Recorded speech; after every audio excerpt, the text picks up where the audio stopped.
먼저 제 부끄러운 고백으로 오늘 설교를 먼저 시작해야 될 것 같습니다.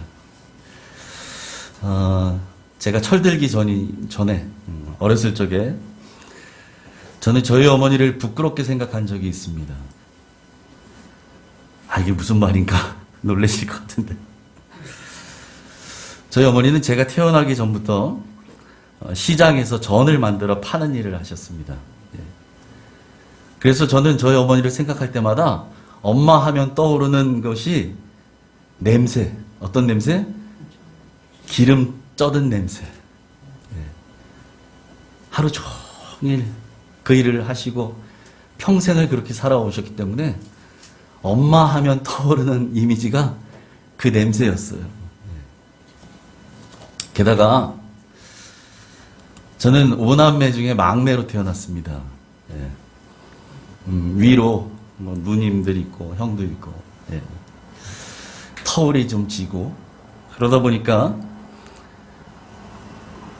저희 엄마는 다른 친구들 엄마들에 비해서 나이가 더 드셨고, 당연히 그래서 더 늙어 보이셨어요. 그런 모든 것들이 저는 별로 마음에 안 들었어요. 그래서 학교에서 혹시라도 학부모 상담이 잡히는 날이면 저는 그게 스트레스였습니다. 엄마가 오셔야 되잖아요. 엄마는 보나마나 오늘도 장사하다 오실 텐데, 옷은 갈아입는다 치더라도 몸에 밴 그 냄새는 어떻게 할 거예요? 저는 알거든요.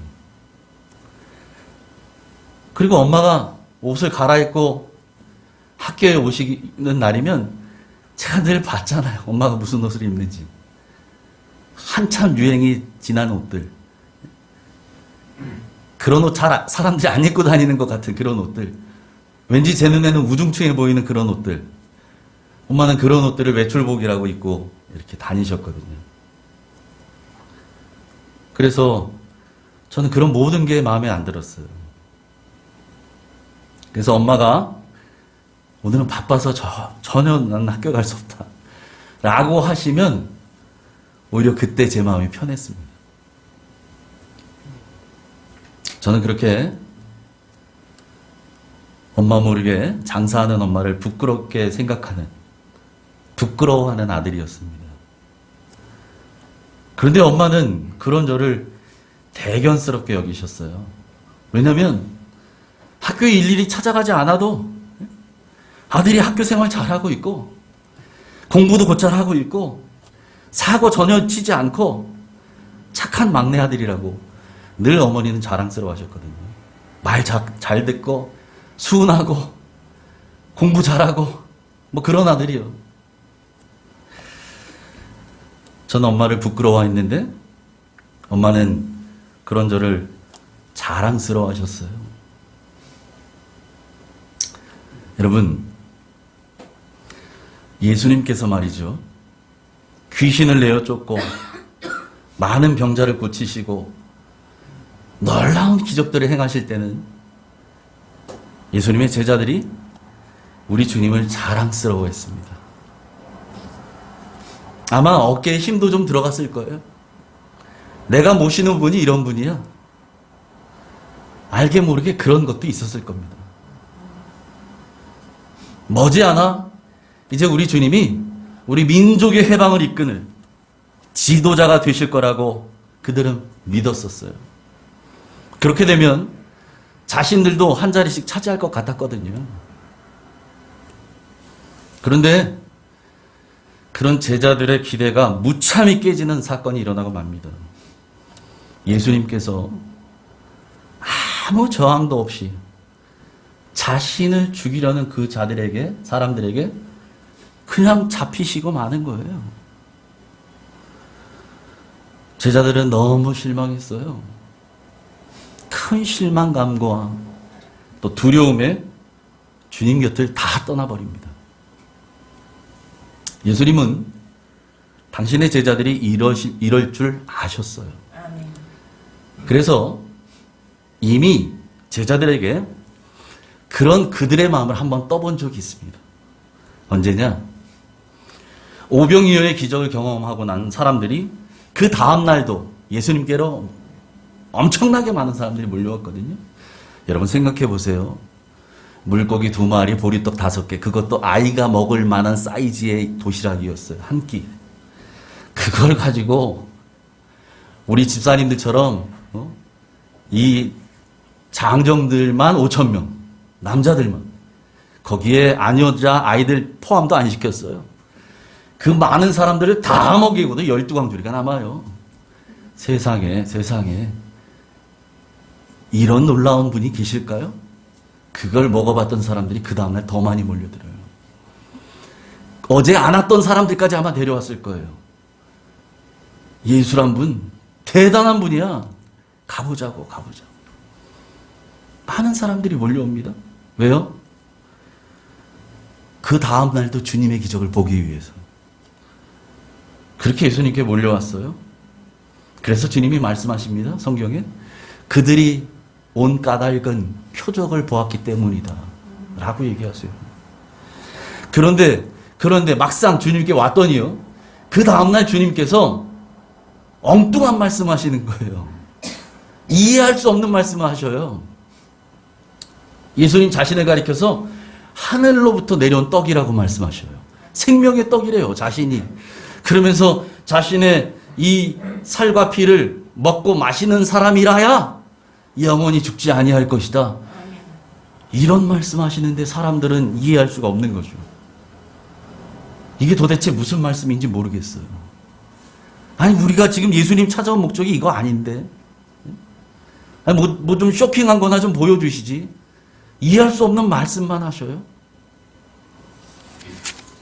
그래서 많은 사람들이 주님을 떠나갑니다. 그때 주님께서 그 12 제자들에게 물어보십니다. 요한복음 6장 66절 67절 같이 읽습니다. 시작. 그때부터 그의 제자 중에 많은 사람이 떠나가고 다시 그와 함께 다니지 아니하더라. 예수께서 12 제자에게 이르시되 너희도 가려느냐. 아멘. 그때부터 나는 하늘로부터 내려온 생명의 떡이라고 말씀하셨던 그때부터, 나를 먹지 않으면 영원히 살 수 없다고 말씀하셨던 그때부터, 이해할 수 없는 말씀을 들었던 그때부터, 이제 주님께서 뭔가 더 쇼킹한 놀라운 마법과 같은 그런 것들을 행하지 않는 것 같은 그때부터 많은 사람들이 주님을 떠나갔습니다. 더 이상 그들의 욕구를 충족해 주시지 않을 것 같아요. 그 많은 사람들이 떠나간 자리에서 주님은 제자들에게 물으십니다. 12 제자에게. 너희도 가려느냐? 너희도 가려느냐? 너희도 나하고 뜻이 맞지 않는다고 해서, 나하고 추구하는 바가 다르다고 해서, 내가 생각하는 길과 너희가 생각하는 길이 다르다고 해서 너희도 떠나가겠느냐? 그렇게 물으시는 거예요. 주님께서 제자들에게. 그때 베드로가 대답합니다. 68절 같이 읽습니다. 시작. 시몬 베드로가 대답하되 주여 영생의 말씀이 주께 있사오니 우리가 누구에게로 가오리까? 여러분, 베드로는 주님께 100점짜리 대답합니다. 영생의 말씀이 주께 있사오니 우리가 누구에게 가겠습니까?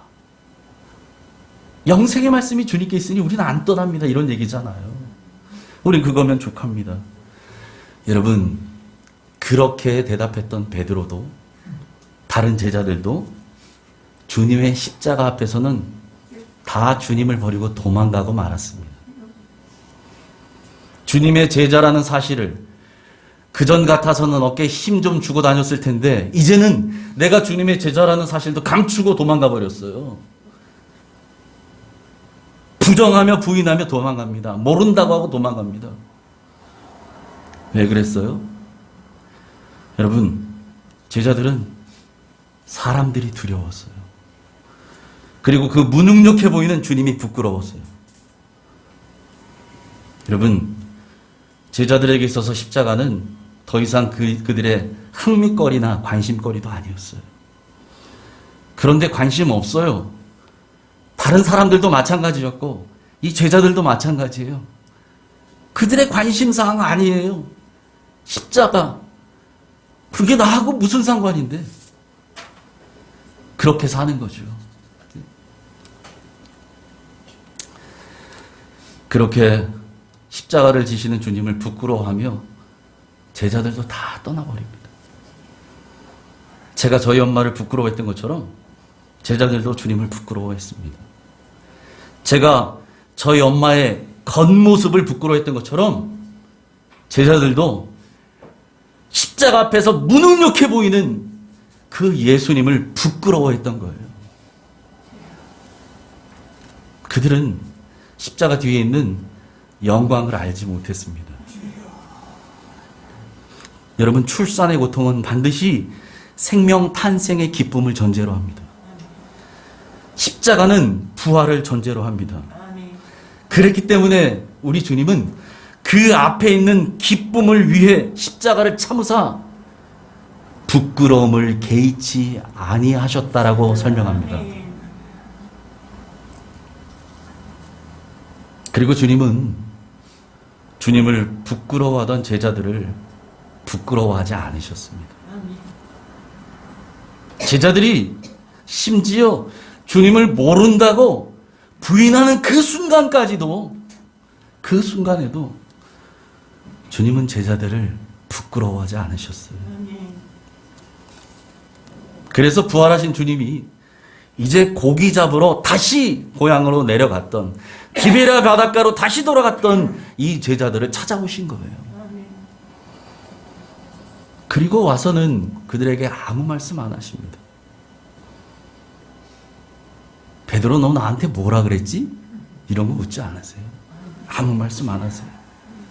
그냥 변함없는 사랑으로 그들에게 이렇게만 말씀하십니다. 와서 조반을 먹으라. 12절 같이 읽습니다. 시작.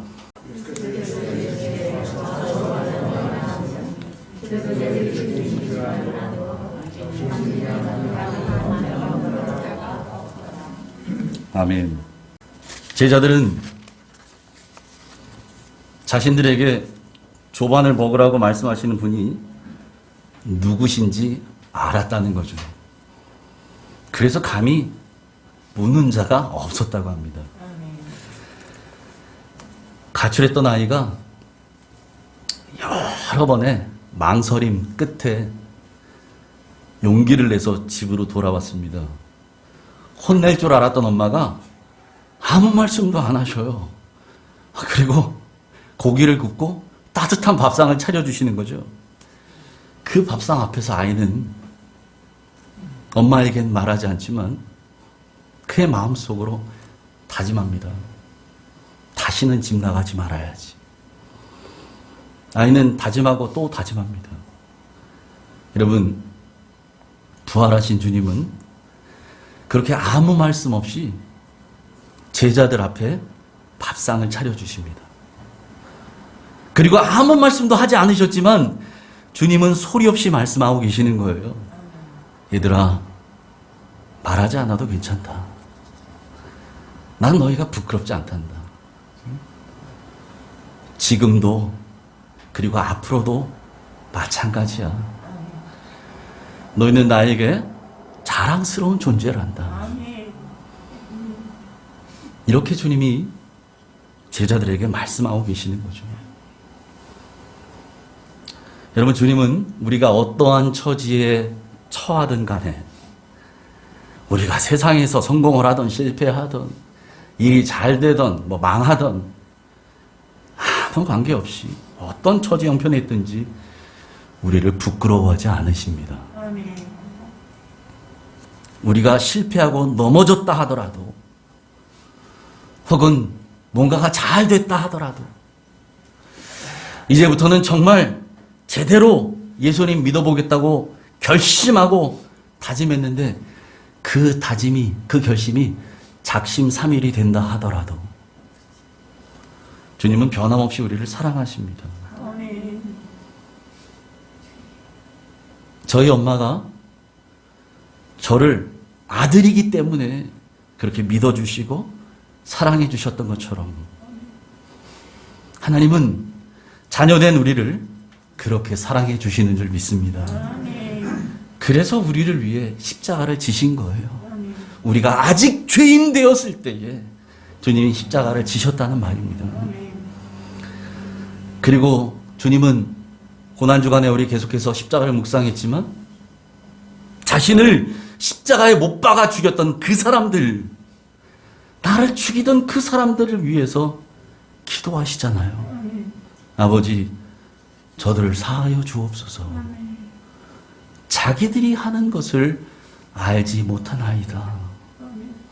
자신들이 무슨 짓을 하는지 알지 못하니까 저러고 있는 겁니다. 아버지, 저들을 용서하옵소서. 여러분, 주님은 그렇게 용서의 기도를 드리며 그들을 변호까지 해주셨어요. 자기를 죽이는 자들의 입장을 변호해 주셨단 말이에요. 몰라서 그러는 거예요. 아버지, 저들이 그러니 용서해 주세요라고 자기를 죽이는 자들을 변호해 주셨단 말입니다. 그러셨던 주님이 하나님의 심판대 앞에서도 우리를 변호해 주시며 말씀하실 것입니다. 아버지, 동령의 죄값은 이미 제가 십자가에서 다 졌습니다. 그래서 동령이는 하나님의 자녀이고 제 것입니다. 여러분, 지금 제가 제 이름을 집어넣지만 우리 성도님들 한 사람 한 사람 이름을 부르시며 우리 주님이 하나님 앞에서, 하나님의 심판대 앞에서 우리를 변호해 주실 겁니다. 지금도 우리를 위해 중보하고 계시잖아요. 하나님, 저 아이를 불쌍히 여겨주시고 긍휼히 여겨주십시오. 주님이 우리를 위해 중보하고 계셔요. 마지막 날 심판대 앞에서 우리를 변호해 주실 분 오직 예수 그리스도 우리 주님뿐이십니다. 할렐루야. 주님은 우리를 위해 십자가에서 이미 다 이루셨어요. 오늘 새벽 말씀이 그거였잖아요. 다 이루었다. 테텔레스타이.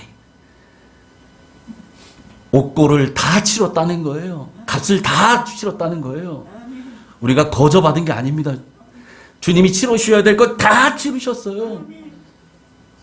나는 너희를 위해 다 치루었다는 거죠. 그것이 주님이 말씀하신 다 이루었다예요. 다 이루었다. 우리는 그런 은혜를 받은 사람들입니다. 여러분, 코로나로 인해서 지금 교회 이미지가 정말 밑바닥까지 떨어졌다고 하잖아요. 뉴스 보기가 두려울 만큼 크리스찬이라는 거 뭐 나온 것들, 교회라고 하는 무슨 얘기들 나오면 뭐 입에 거품을 품으면서 막 지금 세상이 그렇습니다. 여러분, 그래서 언제부턴가 코로나가 터진 이후로 예수 믿는다는 사실, 내가 교회 다닌다는 것, 내가 예수 믿는다는 사실을 밝히기를 꺼려하는 시대가 돼버렸어요. 예수 믿는다는 것 때문에 혹여라도 불이익을 당하지 않을까 염려하게 돼버렸다는 거죠. 여러분, 사탄은 그렇게 우리로 하여금 예수 믿는다는 것을 부끄럽게 여기도록 만드는 그런 전략을 펼치고 있습니다. 여러분, 그러나 주님은 그 어떤 경우라도 저와 여러분을 부끄러워하지 않으십니다. 그런 주님을 우리도 부끄러워하지 않길 바랍니다. 세상이 교회를 욕하고 예수 믿는 사람들을 손가락질한다 하더라도 생명을 주실 만큼 주님은 우리를 사랑해 주셨어요. 그리고 그 변함없는 사랑으로 제자들에게 나타나셨던 그 주님이 오늘 우리에게도 나타나셔서 말씀하시는 겁니다.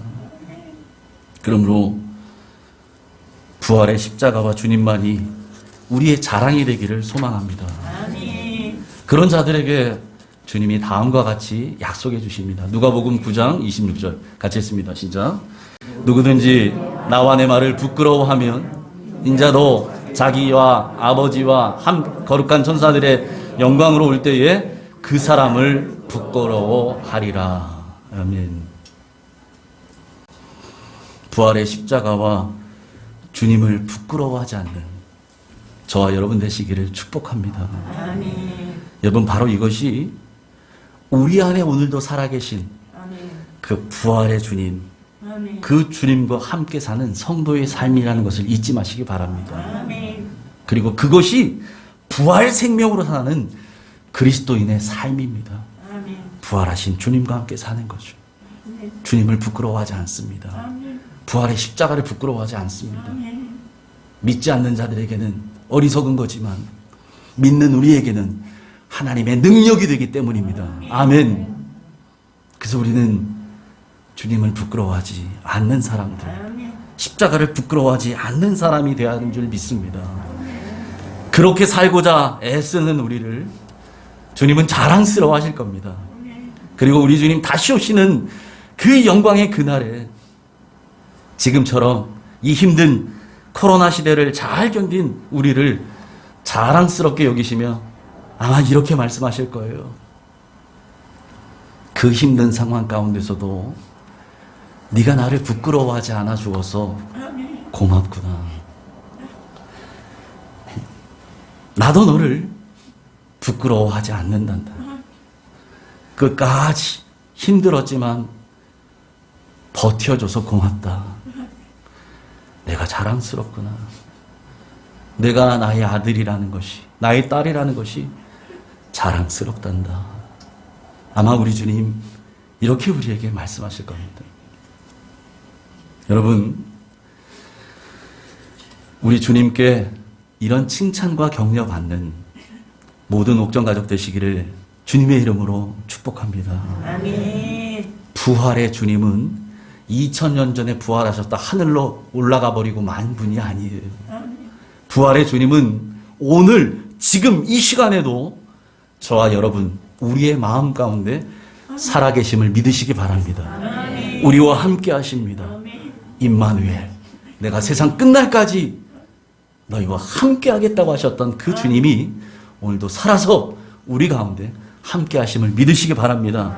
그 주님과 함께 부활 생명 누리시며 승리하시기를 주님의 이름으로 축원합니다. 아멘. 기도합니다. 하나님 아버지,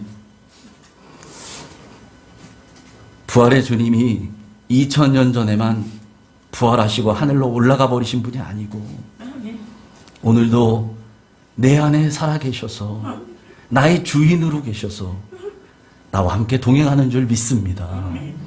그러기에 그 부활의 십자가, 부활의 주님을 믿는 우리는 주님이 주시는 그 부활 생명을 가지고 주와 함께 동행하는 부활의 능력으로 사는 그리스도인들인 줄 믿사오니 하나님, 이 놀라운 그 특권을 잃어버리지 않는 우리들 되게 하여 주시옵소서.